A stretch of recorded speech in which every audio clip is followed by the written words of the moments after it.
Eu me alegro de te ver se esforçando todos os dias, para que o nosso relacionamento cresça cada vez mais. Continue com seus exercícios espirituais. Continue me colocando como prioridade na sua vida e eu endireitarei os teus caminhos. Tudo o que você precisa está em mim. Não desanima. Eu vou te ajudar a colocar as coisas em ordem. Eu sei que parece impossível, mas essa palavra não existe para mim. Não estou morto. Estou vivo. Eu venci a morte. Olhe para mim e veja a vida. Não me trate como alguém que eu fui. Eu sou. Eu continuo sendo. Eu vi o quanto te traíram, abandonaram, mentiram para você. Mas eu não sou como eles. Em mim você pode confiar com todo o seu ser. A cruz foi por você.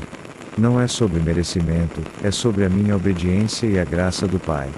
Eu sempre te amei e sempre te amarei. Compartilha esse vídeo com quem você ama, eu também quero falar com eles.